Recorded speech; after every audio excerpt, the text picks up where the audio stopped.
YCP రాజకీయ కక్షలకు పాల్పడుతోంది అని TDP అధినేత చంద్రబాబు ఆ పార్టీ జాతీయ ప్రధాన కార్యదర్శి నారా లోకేష్ ధ్వజమెత్తారు. వైసీపీ ప్రతీకార రాజకీయాలకు ఆంధ్ర క్రికెట్ అసోసియేషన్ లొంగిపోవడం సిగ్గుచేటు అని విమర్శించారు. ప్రతిభావంతుడైన క్రికెటర్ హనుమ విహారీని వేధించడం అన్యాయమని అన్నారు. ఏపీ తరపున ఎప్పటికీ ఆడబోను అని ప్రకటించేలా వైసీపీ నేతలు వేధించారు అని చంద్రబాబు ఆరోపించారు. ఇక హనుమ విహారీకి తాము అండగా ఉండి న్యాయం జరిగేలా చూస్తామని చంద్రబాబు హామీ ఇచ్చారు. విహారీ ఆత్మ విశ్వాసంతో ఉండాలి అని సూచించారు. ఆట పట్ల అతడికి ఉన్న చిత్తశుద్ధిని వైసీపీ కుట్ర రాజకీయాలు నీరుగార్చలేవు అన్నారు. ఇక అన్యాయమైన చర్యలను ఏపీ ప్రజలు ప్రోత్సహించరు అని తెలియజేశారు. అధికార పార్టీ రాజకీయ జోక్యంతో ఆంధ్ర క్రికెట్ నుంచి హనుమ విహారీ నిష్క్రమణ ఆశ్చర్యాన్ని కలిగిస్తోంది అని లోకేష్ అన్నారు. 2 నెలల్లోనే ఏపీ తరపున తిరిగి ఆడడానికి రావాలి అని అతన్ని ఆహ్వానించారు. విహారీ అతడి జట్టుకు రెడ్ కార్పెట్ స్వాగతం పలుకుతామని అన్నారు. ఆంధ్ర క్రికెట్ జట్టు రంజీ ట్రోఫీ గెలిచేందుకు అవసరమైన సహాయ సహకారాలను అందిస్తామని లోకేష్ హామీ ఇచ్చారు.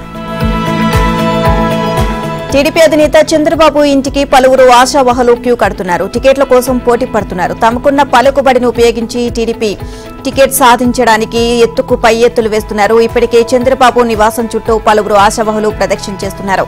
టీడీపీ అధినేత చంద్రబాబును నర్సరావుపేట ఎంపీ లావు శ్రీకృష్ణదేవరాయలు మర్యాదపూర్వకంగా కలిశారు. త్వరలో ఆయన టీడీపీలో చేరనున్నారు. పల్నాడు జిల్లా అభివృద్ధి కోసం మళ్లీ పోటీ చేయబోతున్నట్లు ఇప్పటికే శ్రీకృష్ణదేవరాయలు వెల్లడించారు. నర్సరావుపేట ఎంపీ అభ్యర్థిగా మళ్లీ ప్రజల ముందుకు వస్తాను అని తెలియజేశారు. ఇదే విషయమై భేటీలో ఎంపీ చర్చించినట్లు సమాచారం. ఇక ఎన్నికలు సమీపిస్తుండటంతో పలువురు ఆశావాహులు చంద్రబాబు దర్శన కోసం ఎదురు చూస్తున్నారు. స్థానాలు కోల్పోయిన నేతలను పుజ్జగించి రాజకీయ భవిష్యత్తు కల్పించేందుకు చంద్రబాబు హామీ ఇస్తున్నారు. కడప పార్లమెంటు పార్టీ అధ్యక్షుడు శ్రీనివాసులరెడ్డి అధినేత నివాసానికి వచ్చారు. వచ్చే ఎన్నికల్లో కడప లోక్సభ టికెట్ను శ్రీనివాసులు ఆశిస్తున్నారు. తంబళ్లపల్లి మాజీ ఎమ్మెల్యే శంకర్ యాదవ్ చంద్రబాబుతో భేటీ అయ్యారు. తంబళ్లపల్లి నియోజకవర్గాన్ని ఈసారి జయచంద్రారెడ్డికి కేటాయించారు. ఇక అనంతపురం లోక్సభ స్థానం ఆశిస్తున్న జేసీ పవన్ రెడ్డి చంద్రబాబును కలిసిన వారిలో ఉన్నారు. అనంతపురం నుంచి పోటీ చేయాలని ఇప్పటికే బీకే పార్థసారథికి చంద్రబాబు సూచించారు. తొలి జాబితాలో చోటు దక్కని ఎమ్మిగనూరు మాజీ ఎమ్మెల్యే జే నాగేశ్వరరావు రెడ్డి సైతం చంద్రబాబుతో సమావేశమయ్యారు. మాచర్లలో వైసీపీ అరాచకాలు అధికమయ్యాయని టీడీపీ ఏపీ అధ్యక్షుడు అచ్చెన్నాయుడు ఆరోపించారు. అరాచకాలపై దృష్టి సారించాలని రాష్ట్ర ఎన్నికల ప్రధాన అధికారికి అచ్చెన్నాయుడు లేఖ రాశారు. ఆక్రమణకు గురయ్యే పోలింగ్ కేంద్రాల వివరాలను లేఖలో వెల్లడించారు. మాచర్లలో వైసీపీ గూండాలు దౌర్జన్యాలకు దిగారు అని ఆరోపించారు. అక్కడి సమస్యాత్మక పోలింగ్ కేంద్రాల్లో భద్రతను కట్టుదిట్టం చేయాలి అని ఈసీని కోరారు. మాచర్లలో ఎన్నికలు ప్రశాంతంగా జరిగేందుకు తగు చర్యలు తీసుకోవాలని లేఖలో పేర్కొన్నారు. 2021 స్థానిక ఎన్నికల్లో ప్రతిపక్ష అభ్యర్థులను నామినేషన్లు వేయనివ్వలేదు అని వివరించారు. గతంలో జరిగిన స్థానిక ఎన్నికల్లో ఓటింగ్ ను విశ్లేషించాలి అని ఎన్నికల సంఘానికి అచ్చెన్నాయుడు విజ్ఞప్తి చేశారు. ఇక మరో టీడీపీ నేత షరీఫ్ కూడా రాష్ట్ర ఎన్నికల ప్రధాన అధికారికి లేఖ రాశారు. వైసీపీ ఎమ్మెల్యే అన్న రాంబాబు వాలంటీర్లకు డబ్బులు పంచారు అని ఆరోపించారు. సమగ్ర విచారణ చేసి ఎమ్మెల్యే పైన రాజకీయ పార్టీ భేటీకి హాజరైన వాలంటీర్లపైన చర్యలు తీసుకోవాలి అని కోరారు. బీఆర్ఎస్ కార్యనిర్వాహక అధ్యక్షుడు కేటీఆర్ కు సీఎం రేవంత్ రెడ్డి సవాల్ విసిరారు. లోక్సభ ఎన్నికల నేపథ్యంలో చేవేళ్లలో నిర్వహించిన జనజాతర సభలో ఆయన మాట్లాడారు. రేవంత్ పేరు చెబితే 3 సీట్లు కూడా వచ్చేవి కావని కేటీఆర్ చెప్పడం హాస్యాస్పదంగా ఉంది అన్నారు. కేటీఆర్ కు చేవేళ్ల సభ నుంచి రేవంత్ సవాల్ విసిరారు. దమ్ముంటే వచ్చే లోక్సభ ఎన్నికల్లో బీఆర్ఎస్ కు ఒక్క సీటైనా గెలిపించి చూపించాలి అని సవాల్ విసిరారు. రేవంత్ రెడ్డి అంటే అల్లాటప్ప అనుకోవద్దు అన్నారు. తాను తండ్రి పేరు చెప్పి పదవిలో కూర్చున్న వ్యక్తిని కాదు అన్నారు. కార్యకర్త స్థాయి నుంచి సీఎం స్థాయికి ఎదిగిన వ్యక్తిని అని వెల్లడించారు.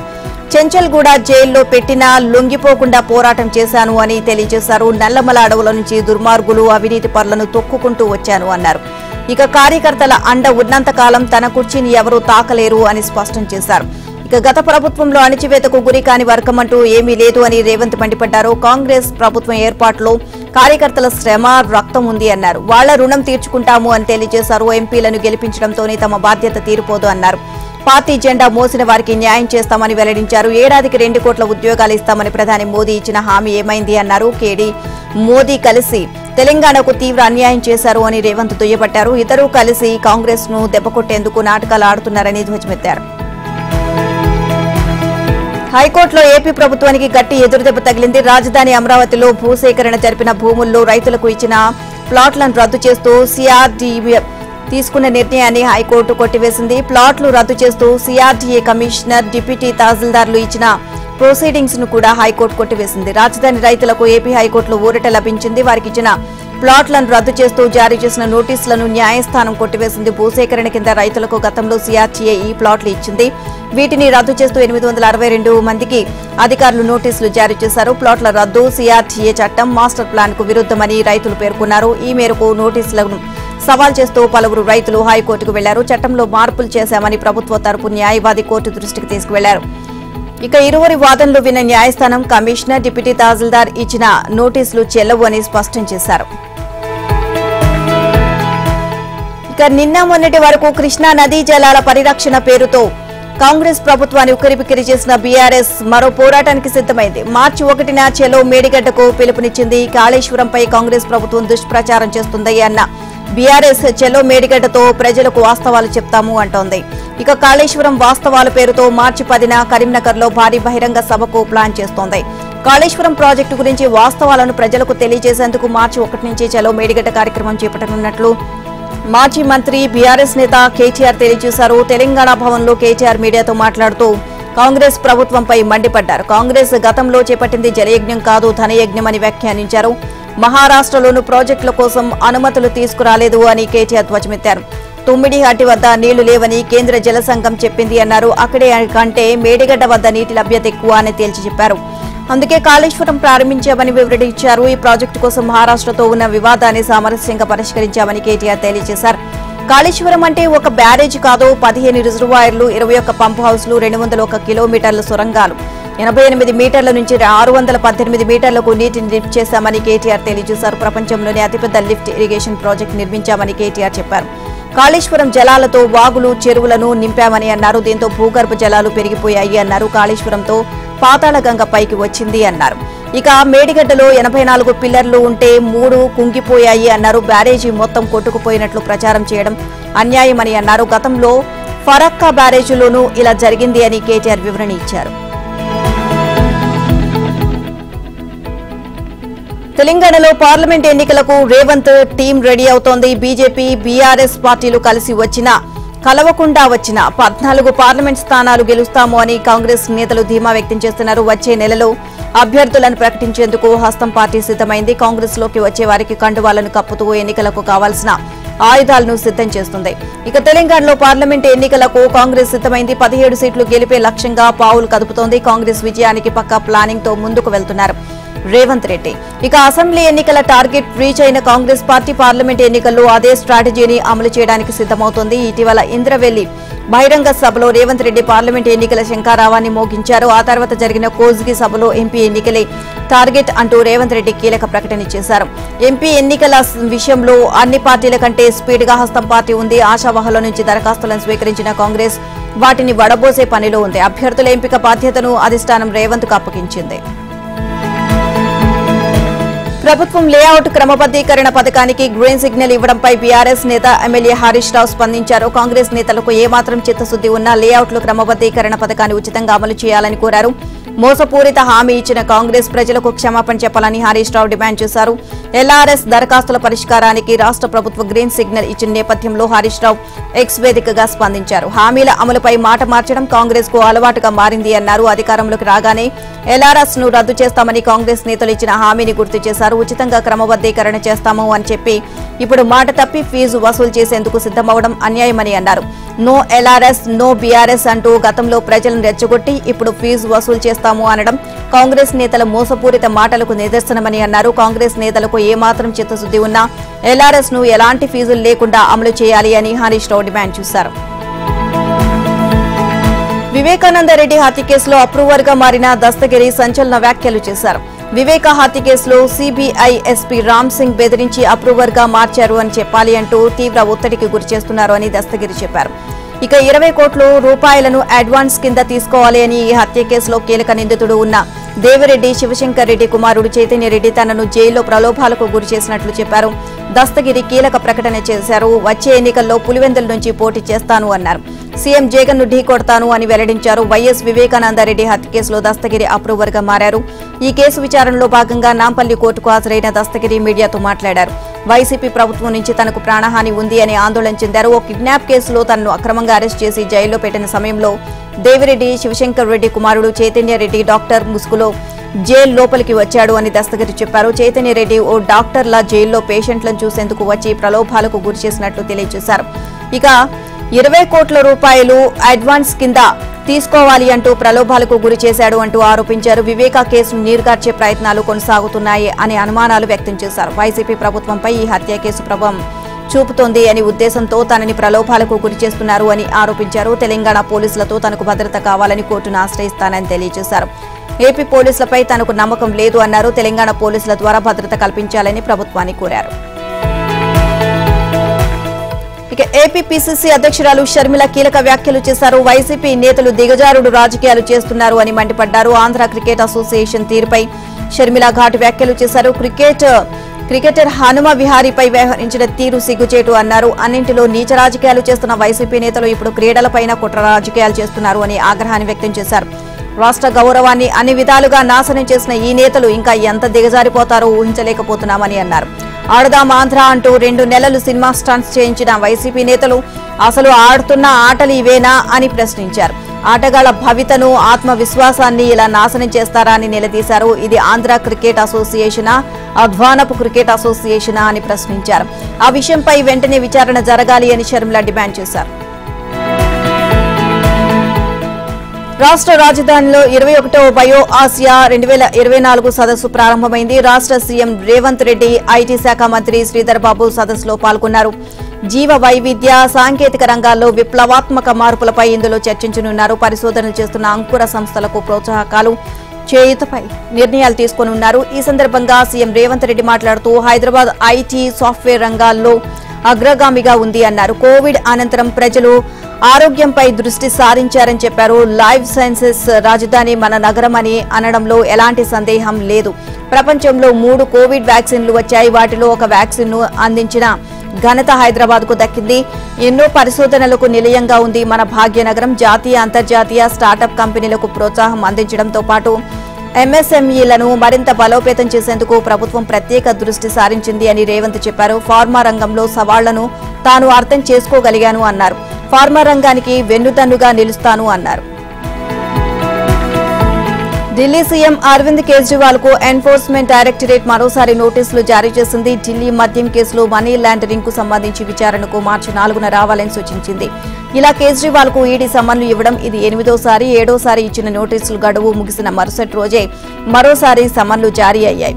ఇక ఢిల్లీ మద్యం కేసులో అరవింద్ కేజ్రీవాల్ కు నవంబర్ 2న ఎన్ఫోర్స్మెంట్ డైరెక్టరేట్ తొలిసారి సమన్లు జారీ చేసింది. అనంతరం వరుసగా నోటీసులు పంపిస్తున్నప్పటికీ ఆయన హాజరు కావడం లేదు. ఈ వ్యవహారం న్యాయస్థానం పరిధిలో ఉన్న తరుణంలో ఈడీ నోటీసులు పంపించడం చట్ట విరుద్ధమని వాదిస్తున్నారు. ఇలా పదే సమన్లు జారీ చేయడం సరికాదు అని ఆప్ పేర్కొంది. కోర్టు ఆదేశాలు వెలువడే వరకు ఓపికతో వేచి ఉండాలి అని ఈడీని ఆప్ కోరింది. కానీ తాజాగా మరోసారి సమన్లు జారీ అయ్యాయి. ఈ కేసులో విచారణ నిమిత్తం జారీ చేసిన నోటీసులకు సీఎం స్పందించకపోవడంతో ఈడీ కొద్ది రోజుల క్రితం కోర్టును ఆశ్రయించింది. ఈ ఫిర్యాదుపై ఇటీవల న్యాయస్థానం నోటీసులు జారీ చేయడంతో కేజ్రీవాల్ వీడియో కాన్ఫరెన్స్ ద్వారా విచారణకు హాజరయ్యారు. ఆయన అభ్యర్థన మేరకు తదుపరి విచారణను మార్చి 16వ తేదీకి వాయిదా వేసింది. కేజ్రీవాల్ ను త్వరలోనే సిబిఐ అరెస్ట్ చేయనున్నది అని ఆమ్ ఆద్మీ పార్టీ నేతలు. హైదరాబాద్ దుండిగల్లో విషాదం చోటు చేసుకుంది. లోన్ యాప్ వేధింపులకు మరో యువకుడు బలయ్యాడు. హైదరాబాద్ దుండిగల్ ఏరోనాటికల్ కాలేజీలో బీటెక్ 3rd ఇయర్ చదువుతున్న శీలం మనోజ్ అనే యువకుడు ఆత్మహత్య చేసుకున్నాడు. లోన్ యాప్ ద్వారా మనోజ్ లోన్ తీసుకున్నాడు. ఈఎంఐ చెల్లించకపోవడంతో లోన్ యాప్ ఏజెంట్లు బెదిరించారు. అంతేకాకుండా తల్లిదండ్రులు, బంధువులు, స్నేహితులకు ఏజెంట్స్ ఫోన్లు చేశారు. దీంతో మనస్తాపానికి గురైన మనోజ్ ఆత్మహత్య చేసుకున్నాడు. మనోజ్ స్వస్థలం కొత్తగూడెమని పోలీసులు తెలియజేశారు. పోస్టుమార్టం తర్వాత మనోజ్ మృతదేహాన్ని పోలీసులు తల్లిదండ్రులకు అప్పగించారు. రాజ్యసభ ఎన్నికల్లో హై డ్రామా కొనసాగింది. పలుచోట్ల క్రాస్ ఓటింగ్ జరిగింది. హిమాచల్ ప్రదేశ్ లో క్రాసింగ్ కు మెజారిటీ ఉన్నప్పటికీ పార్టీ ఓడిపోయింది. కర్ణాటకలో బీజేపీ, జేడీఎస్ ఉమ్మడి అభ్యర్థి పరాజయం పాలయ్యారు. 10 సీట్లు ఉన్న ఉత్తరప్రదేశ్ లో బీజేపీ కావాలని అదనపు అభ్యర్థిని రంగంలోకి దించింది. ఇక 52 రాజ్యసభ స్థానాలకు నోటిఫికేషన్ రాగా అందులో 37 స్థానాలకు ఏకగ్రీవ ఎన్నిక జరిగింది. మిగిలిన 12 రాజ్యసభ సీట్లకు పోలింగ్ అనివార్యమైంది. కర్ణాటకలోని 4 రాజ్యసభ స్థానాలకు 5గురు అభ్యర్థులు రంగంలోకి దిగారు. తమ ఎమ్మెల్యేలను సంఘటితంగా ఉంచడంతో కర్ణాటక కాంగ్రెస్ సఫలీకృతమైంది. దాంతో కాంగ్రెస్ 3 స్థానాలు, బీజేపీ 1 దక్కించుకున్నాయి. జేడీఎస్ తరపున పోటీ చేసిన ఒక అభ్యర్థి ఓడిపోయారు. హిమాచల్ ప్రదేశ్ లో ఉత్కంఠభరితంగా ఓటింగ్ కౌంటింగ్ జరిగింది. 9 మంది కాంగ్రెస్ ఎమ్మెల్యేలను బీజేపీ ట్రాప్ చేసినట్లు చెబుతున్నారు. ఒక రాజ్యసభ సీటు ఓటింగ్ లో నాటకీయ పరిణామాల మధ్య బీజేపీ గెలుచుకుంది. బీజేపీ అభ్యర్థి హర్ష్ మహాజన్ కు కాంగ్రెస్ అభ్యర్థి అభిషేక్ మను స్వింగీకి మధ్య గట్టి పోటీ అయితే జరిగింది. ఇద్దరికి చేరు 34 ఓట్లు రాగా టాస్ వేయడంతో బీజేపీ అభ్యర్థి గెలిచారు. ఇక మరోపక్క 9 మంది కాంగ్రెస్ ఎమ్మెల్యేలను బీజేపీ అధిష్టానం హర్యానాలోని క్యాంపుకు తరలించింది. హిమాచల్లోని కాంగ్రెస్ సీఎం సుఖ్వీందర్ సింగ్ సుఖో ప్రభుత్వంపై అవిశ్వాస తీర్మానం ప్రవేశపెట్టే ప్రయత్నం జరుగుతోంది. ఉత్తరప్రదేశ్లో 10 రాజ్యసభ స్థానాలు ఉండగా బీజేపీ 7, సమాజ్వాదీ 3 చోట్ల గెలిచే అవకాశం ఉంది. బీజేపీ అధిష్టానం కావాలనే తమ వైపు నుంచి 8వ అభ్యర్థిని నిలబెట్టింది. అఖిలేష్ యాదవ్ పార్టీకి చెందిన 7 ఎమ్మెల్యేలతో పాటు మరికొందరు క్రాస్ ఓటింగ్ చేయడంతో ఒక సమాజ్వాదీ అభ్యర్థి ఓడిపోయారు. పైగా పోలింగ్ కు గంట ముందు పార్టీ చీఫ్ విప్ రాజీనామా చేయడంతో సమాజ్వాదీకి తట్టుకోలేని దెబ్బ తగిలింది. నిర్మల్ జిల్లా బాసర ఐఐటీలో గంజాయి కలకలం రేగింది. క్యాంపస్ లోని హాస్టల్ భవనంపై గంజాయి తాగుతూ 2 విద్యార్థులు సెక్యూరిటీ సిబ్బందికి పట్టుబడ్డారు. దీనిపై సమాచారం తెలుసుకున్న అధికారులకు పోలీసులు ఫిర్యాదు చేశారు. దీంతో ఆ విద్యార్థులను పోలీసులు అదుపులోకి తీసుకున్నారు. వారి నుంచి గంజాయి ప్యాకెట్లను స్వాధీనం చేసుకున్న పోలీసులు మహారాష్ట్ర నుంచి తీసుకువచ్చినట్లు గుర్తించారు. భద్రతా పగడ్బందీగా ఉండే బాసర ఐఐటీలోకి గంజాయి ఎలా వచ్చింది అన్న కోణంలో పోలీసులు ఆరా తీస్తున్నారు. గత ఏడాది కూడా ఇలాగే 2 విద్యార్థులు పట్టుబడ్డారు. ప్రస్తుత ఘటనపై అంతర్గత విచారణ జరుపుతున్నారు. గగన్యాన్కు ఎంపికైన వ్యోమగాముల పేర్లను ప్రధాని మోదీ సమక్షంలో ప్రకటించారు. భారత్ ప్రతిష్టాత్మకంగా తలపెట్టిన తొలి మానవ సహిత అంతరిక్ష యాత్రగా గగన్యాన్ గుర్తింపు పొందింది. భారత వాయుసేనకు చెందిన గ్రూప్ కెప్టెన్లు ప్రశాంత్ బాలకృష్ణన్ నాయర్, అంగద్ ప్రతాప్, అజిత్ కృష్ణన్ వింగ్ కమాండర్, సుభాన్షు శుక్లా వ్యోమనౌకలో రోదసీలోకి వెళ్లనున్నారు. ఇక భారత నేల నుంచి స్వదేశీ వ్యోమనౌకలోకి అంతరిక్షంలోకి వెళ్లనున్న మొదటి భారతీయ బృందంగా వీరు రికార్డు సృష్టించనున్నారు. ఈ వ్యోమగాములు బృందం కొద్ది కాలం రష్యాలో శిక్షణ పొందింది. భారత అంతరిక్ష పరిశోధనా సంస్థతో కుదుర్చుకున్న ఒప్పందం మేరకు రష్యా అంతరిక్ష సంస్థ రోస్కాస్మోస్ వారిని సుశిక్షితులను చేసింది. ఇక ప్రస్తుతం స్వదేశంలో ఇస్రో వారిని తీర్చిదిద్దుతోంది. 2025లో జరిగే ఈ యాత్ర కోసం వారు నిరీక్షిస్తున్నారు అని ఇస్రో చైర్మన్ ఎస్ సోమనాథ్ అన్నారు. వారిని రోదసీలోకి పంపి 3 రోజుల తర్వాత భూమికి తీసుకురావడం ఈ యాత్రలో కీలక అంశమని తెలియజేశారు. ఈ మిషన్ ఆశాంతం వారు ఎలాంటి అస్వస్థత గురి కాకుండా చూసేందుకు శారీరక దృఢత్వం కోసం శిక్షణ ఇచ్చారు. ఆర్థిక ఇబ్బందులు ఉన్న ఎన్నికల సమయంలో ఇచ్చిన 6 గ్యారెంటీలను ఖచ్చితంగా అమలు చేస్తామని తెలంగాణ సీఎం రేవంత్ రెడ్డి తెలియజేశారు. పేద ప్రజలకు మహాలక్ష్మి పథకం ద్వారా 500కే గ్యాస్ సిలిండర్, గృహజ్యోతి పథకం ద్వారా 200 యూనిట్ల వరకు ఉచిత విద్యుత్ పథకాలను రాష్ట్ర సచివాలయంలో ఆయన ప్రారంభించారు. ఎమ్మెల్సీ ఎన్నికల నోటిఫికేషన్ వల్ల పథకాల ప్రారంభ వేదికను చేవెళ్ల నుంచి సచివాలయానికి మార్చినట్లు చెప్పారు. కట్టెల పొయ్యి నుంచి మహిళలకు విముక్తి కల్పించాలని అలనాటి యూపీఏ ప్రభుత్వం భావించింది. 1500కే దేశంలోని పేదలందరికీ గ్యాస్ కనెక్షన్లు ఇచ్చింది. 400 ఉన్న గ్యాస్ సిలిండర్ ధరను కేంద్రంలోని బీజేపీ ప్రభుత్వం 1200కి పెంచింది. పేదలకు గ్యాస్ సిలిండర్ భారం తగ్గించాలి అని 500కే సిలిండర్ ఇస్తున్నామని అన్నారు. ఎన్ని తప్పుడు ప్రచారాలు చేసినా తమ ప్రభుత్వం ఆర్థిక నియంత్రణ పాటిస్తుంది అని చెప్పారు. కాంగ్రెస్ ప్రభుత్వం 6 గ్యారెంటీలు అమలు చేసి తీరుతుంది అని సీఎం స్పష్టం చేశారు. కార్యక్రమంలో అసెంబ్లీ స్పీకర్ గడ్డం ప్రసాద్, డిప్యూటీ సీఎం భట్టి విక్రమార్కతో పాటు మంత్రులు, అధికారులు పాల్గొన్నారు. ఏపీ రాజధాని అమరావతిపై బీజేపీ కోర్ కమిటీ సమావేశంలో ఆసక్తికర చర్చ జరిగింది. ఆంధ్రప్రదేశ్ కు రాజధాని లేదని కోర్ కమిటీలోని నేతలు రాజ్నాథ్ సింగ్ దృష్టికి తీసుకురాగా ఆయన చేసిన వ్యాఖ్యలు రాష్ట్ర భవిష్యత్ రాజకీయాలకు సంకేతంగా నిలిచాయి.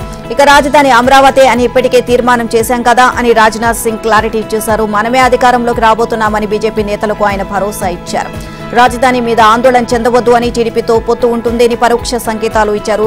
కేంద్ర ప్రభుత్వ పథకాలకు సీఎం జగన్ తన స్టిక్కర్ వేసుకుని తన పథకాలుగా చెప్పుకుంటున్నారు అని బీజేపీ నేతలు ప్రస్తావించారు. రేషన్ బియ్యం కేంద్రం ఇస్తుంటే తన స్టిక్కర్ వేసుకుని రాష్ట్ర ప్రభుత్వం ఇస్తున్నట్లుగా ప్రచారం చేస్తున్నారని వారు ఆరోపించారు. రాష్ట్రం ఇవ్వాల్సిన మ్యాచింగ్ గ్రాంట్కు నిధులు లేక కేంద్ర ప్రభుత్వ పథకాలు నిలిచిపోయాయి అని ఆరోపించారు. మోదీ బొమ్మ పెట్టుకుని ఏపీలో ప్రతి ఇంటికి వెళ్లి కేంద్ర ప్రభుత్వ పథకాలపై ప్రచారం చేయాలని పార్టీ నేతలకు రాజ్నాథ్ సింగ్ సూచించారు. స్వతంత్రంగా ఎదిగేందుకు ప్రయత్నం చేయాలని బీజేపీ నేతలకు రాజ్నాథ్ సింగ్ సూచించారు.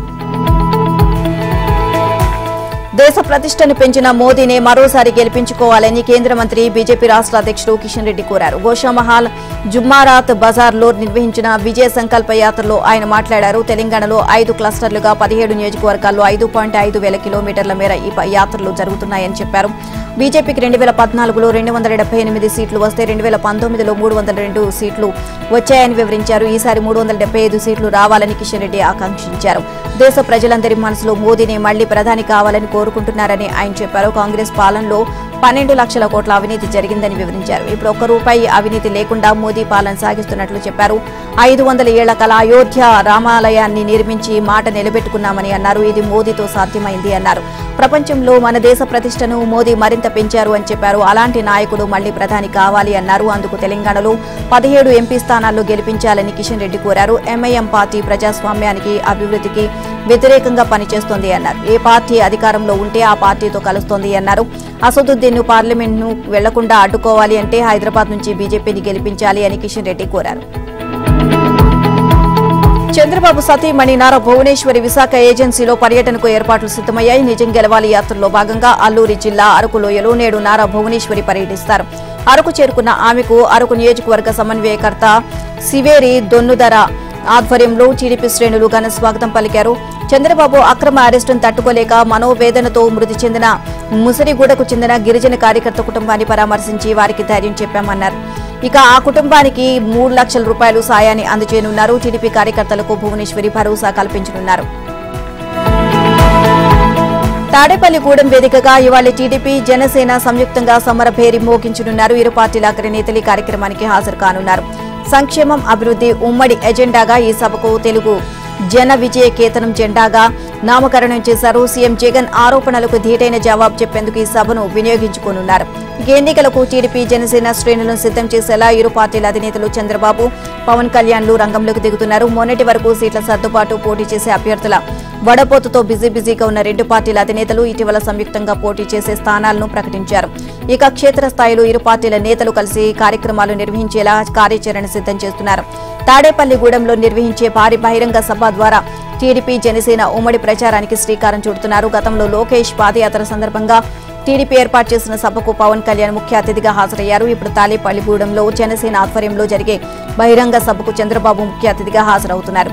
ఇరు పార్టీల అధినేతలు ఈ సభ ద్వారా ఎన్నికల శంఖారావాన్ని పూరించనున్నారు. అన్ని నియోజకవర్గాల్లో టీడీపీ జనసేన నేతలు కార్యకర్తలు కలిసి పనిచేసేలా సంసిద్ధం కావాలి అని పిలుపునివ్వనున్నారు. జనసేన పీఏసీ చైర్మన్ నాదెండ్ల మనోహర్ దగ్గరుండి మరీ సభ ఏర్పాట్లను పర్యవేక్షిస్తున్నారు. ఈ సభ విజయవంతం చేసేందుకు ప్రత్యేకంగా కమిటీలను ఏర్పాటు చేశారు. ఈ సభకు లక్షల సంఖ్యలో ఇరు పార్టీల నేతలు కార్యకర్తలు అభిమానులు తరలి వస్తారు అని భావిస్తున్నారు. సువిశాల ప్రాంగణంలో ఎవరికీ ఇబ్బంది లేకుండా ఏర్పాట్లు చేస్తున్నారు. జన సందోహాన్ని దృష్టిలో ఉంచుకుని పగడబందీగా బారికేడ్లను కడుతున్నారు. అధికార పార్టీ అడ్డదారులు తొక్కుతోంది. గెలిచే ధైర్యం లేక ప్రలోభాలకు తెరలేపుతోంది. ఓట్ల కోసం ఎరవేస్తోంది. ఏపీలో అధికార వైసీపీ ఇప్పుడు ప్రలోభాల పర్వానికి తెరలేపింది. వాలంటీర్లకు విలువైన గిఫ్ట్లు ఇచ్చిన వైసీపీ నేతలు జర్నలిస్టులకు దుస్తులు, విలువైన సామాన్లు, ద్వితీయ శ్రేణి నాయకులకు డబ్బుల ఏర వేస్తోంది. ప్రతిపక్ష పార్టీ నేతలకు వారి స్థాయిని బట్టి డబ్బు పంపిణీ చేస్తుంది. ఈ మొత్తం వ్యవహారాన్ని నేరుగా ఐపాక్ బృందం పర్యవేక్షిస్తోంది. ఇక స్వీట్ బాక్స్ల మాటున డబ్బు పంపిణీ వ్యవహారం ఇప్పుడు హాట్ టాపిక్ గా మారింది. రాష్ట్రంలో అధికార పార్టీ అరాచకాలు పతాక స్థాయికి చేరుకుంటున్నాయి. ప్రధానంగా ఓటర్ల జాబితాలో అవకతవకలు, ఫామ్ 7ల ద్వారా ప్రతిపక్షాల ఓట్ల తొలగింపు వంటి అంశాలు మొన్నటి వరకు చర్చనీయాంశంగా అయ్యాయి. ఇక ప్రతిపక్షాల ఫిర్యాదులతో అనేక మంది అధికారులు బీఎల్ఓలపై చర్యలు తీసుకున్నారు. ఓటర్ల జాబితాలో అక్రమాలపై అధికార పార్టీ ప్రయత్నాలకు ప్రతిపక్షాలు అడ్డు తగిలాయి. ఈ నేపథ్యంలోనే ఎన్నికల షెడ్యూల్ ప్రకటించేందుకు గడువు సమీపిస్తుండటంతో అధికార పార్టీ నేతలు కొత్త ఎత్తుగడలకు తెరతీశారు. ఏపీలో ఎన్నికల షెడ్యూల్ వస్తే వాలంటీర్లు ఉద్యోగాలు ఊడతాయని ప్రచారం జరుగుతోంది. దీంతో నెలకు 25,000 ఇచ్చి తామే 2 నెలల పాటు పోషిస్తామని హామీలు ఇస్తున్నారు. తాము చెప్పినట్లు చేయాలి అని వారికి ఆదేశాలు జారీ చేస్తున్నారు. మరోవైపు మీడియాపైకి కూడా వల విసిరారు. ఇప్పటికే వైసీపీకి ఊడిగం చేస్తున్న బ్లూ మీడియాకు మరింత ఊడిగం చేసేందుకు స్థాయిని బట్టి తాయిలాలు అందిస్తున్నారు. ఆయా మీడియా సంస్థల్లో ఉన్నత స్థానాల్లో ఉన్న కొంతమందిని ఎన్నడూ లేని విధంగా నేరుగా తాడేపల్లి ప్యాలెస్ కు లంచ్ కు డిన్నర్లకు ఆహ్వానిస్తున్నారు. తెలంగాణలో పార్లమెంట్ ఎన్నికలకు రేవంత్ టీం రెడీ అవుతోంది. బీజేపీ, బీఆర్ఎస్ పార్టీలు కలిసి కలవకుండా వచ్చిన 14 పార్లమెంట్ స్థానాలు గెలుస్తామని కాంగ్రెస్ నేతలు ధీమా వ్యక్తం చేస్తున్నారు. వచ్చే నెలలో అభ్యర్థులను ప్రకటించేందుకు హస్తం పార్టీ సిద్ధమైంది. ఇక కాంగ్రెస్ పార్టీలోకి వచ్చే వారికి కండువాలను కప్పుతూ ఎన్నికలకు కావాల్సిన ఆయుధాలను సిద్ధం చేస్తోంది. తెలంగాణలో 17 సీట్లు గెలిపే లక్ష్యంగా పావులు కదుపుతోంది. కాంగ్రెస్ పార్టీ విజయానికి పక్కా ప్లానింగ్ తో ఆ పార్టీ నేతలు ముందుకు వెళ్తున్నారు. ఇటీవల ఇంద్రవెల్లి బహిరంగ సభలో రేవంత్ రెడ్డి పార్లమెంటు ఎన్నికల శంఖారావాన్ని మోగించారు. ఇక ఆ తర్వాత జరిగిన కోస్గి సభలో ఎంపీ ఎన్నికలే టార్గెట్ అంటూ రేవంత్ రెడ్డి ప్రకటన చేశారు. ఎంపీ ఎన్నికల విషయంలో అన్ని పార్టీల కంటే స్పీడ్ గా హస్తం పార్టీ ఉంది. ఆశావాహుల నుండి అప్లికేషన్లు స్వీకరించిన కాంగ్రెస్ వాటిని వడబోసి పనిలో ఉంది. అభ్యర్థుల ఎంపిక బాధ్యతను అధిష్టానం రేవంత్ కు అప్పగించింది. ఇప్పటికే మహబూబ్ నగర్ పార్లమెంట్ అభ్యర్థిని ప్రకటించిన రేవంత్ మరో 16 మందిని మార్చి మొదటి వారంలో ప్రకటించడానికి కసరత్తు చేస్తుంది. సీట్ల ఎంపికలో గెలుపు గుర్రాలకు ప్రాధాన్యత ఇవ్వడంతో పాటు సామాజిక సమీకరణాలను దృష్టిలో పెట్టుకుని రేవంత్ రెడ్డి భావిస్తున్నారు. దీనిలో భాగంగా బీసీలకు 4 టికెట్లు ఇచ్చే ఆలోచనలో కాంగ్రెస్ ఉంది. తెలంగాణపై బీజేపీ నేతలు ఫోకస్ పెట్టారు. తెలంగాణలో దండయాత్రకు ఆ పార్టీ అగ్రనేతలు సిద్ధమవుతున్నారు. పార్లమెంటు ఎన్నికలే లక్ష్యంగా బీజేపీ అగ్రనేతలు తెలంగాణకు రాబోతున్నారు. అసెంబ్లీ ఎన్నికల మాదిరి మాసివ్ ప్రచారానికి కమలం పార్టీ సిద్ధమవుతుంది. ఇందులో భాగంగా మార్చి 4న తెలంగాణకు బీజేపీ అగ్రనేత అమిత్ షా రాబోతున్నారు. మరోవైపు ప్రధాని మోదీ, జేపీ నడ్డా బహిరంగ సభలకు బీజేపీ ప్లాన్ చేస్తుంది. లోక్సభ ఎన్నికలే లక్ష్యంగా కమలం పార్టీ వ్యూహం రూపొందిస్తోంది. పార్లమెంట్ ఎన్నికల్లో 35% ఓట్లు 10 ఎంపీ సీట్లను గెలవాలని తెలంగాణ బీజేపీకి అమిత్ షా ఇప్పటికే టార్గెట్ విధించారు. అభ్యర్థుల ఎంపిక, ప్రచార కార్యక్రమాలపై ఇప్పటికే రూట్ మ్యాప్ ను బీజేపీ నేతలు రూపొందించారు. తెలంగాణ బీజేపీ కీలక నేతలను ఢిల్లీకి బీజేపీ హైకమాండ్ 2 సార్లు పిలిపించుకుని ఎన్నికలపై దిశానిర్దేశం చేసింది. మరోవైపు కేంద్ర ప్రభుత్వ పథకాలను ప్రజల్లోకి తీసుకువెళ్లడంతో పాటు 10 ఏళ్లలో తెలంగాణకు కేంద్రం చేసిన సాయాన్ని ప్రజలకు వివరించాలి అని బీజేపీ హైకమాండ్ ఆదేశించింది. మరోవైపు కాంగ్రెస్, బీఆర్ఎస్ వైఫల్యాలను ప్రజలకు వివరించడానికి బీజేపీ పక్కా ఏర్పాట్లు చేసింది. మరోవైపు ఇప్పటికే రథయాత్రలతో బీజేపీ ఎన్నికల ప్రచారాన్ని హోరెత్తిస్తుంది. బీజేపీ రథయాత్రలో బీజేపీ అధ్యక్షుడు కిషన్ రెడ్డి, కీలక నేతలు బండి సంజయ్, ధర్మపురి అరవింద్, లక్ష్మణ్, డీకే అరుణ, ఈటెల, సోయం బాపురావులు పాల్గొన్నారు. ఇక ఫిబ్రవరి 20న ప్రారంభమైన బీజేపీ బస్సు యాత్రలు మార్చి 4 వరకు కొనసాగనున్నాయి.